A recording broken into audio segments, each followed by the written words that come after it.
Salut tout le monde. Aujourd'hui, on se retrouve pour parler vite fait des billes, de la puissance et des grammages. Je pense que j'en ai fait le tour dans les autres vidéos, mais je vais quand même faire un récapitulatif ici. Tout d'abord, respectez les tolérances. Jouez votre grammage entre 270 et 340 fps pour pas le sous-exploiter et avoir une trop faible vélocité. Essayez de viser le juste milieu, généralement on tombe à 300 fps. 1 joule 0,25, 290 fps. 1 joule 2, 0,28. 1 joule 3, 0,30. 1 joule 5, 0,32, on tombe à 300. 1 joule 6, 0,36. 2 joules, 0,45, on tombe à 310.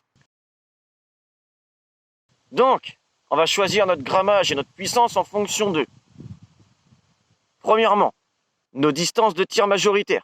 Et oui, moi aussi, j'aimerais bien jouer plus souvent mon DMR ou mon sniper, mais il faut que le terrain s'y prête.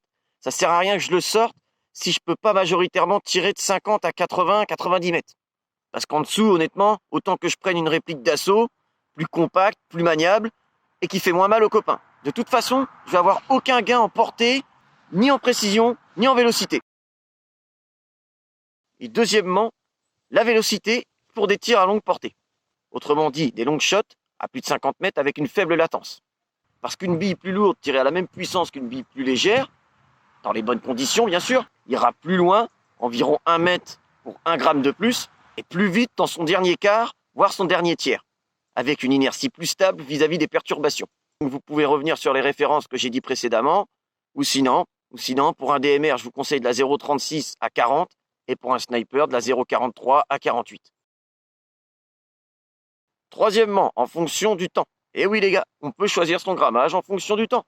Honnêtement, tant que vous jouez en assaut dans de bonnes conditions, il n'y a pas de vent, il n'y a pas d'intempéries, choisissez un petit grammage.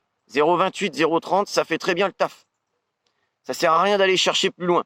En revanche, si vous avez vraiment des mauvaises conditions, défavorables, et que votre pub vous le permet, allez chercher du grammage un petit peu plus lourd. Vous allez gagner en stabilité. Quatrièmement, le coût. Eh oui, mine de rien, 2 € par-ci, 4 € par-là, à la fin, ça fait un paquet. Alors je le répète, si vous n'avez pas nécessité à tirer des billes lourdes, tirez un grammage adapté.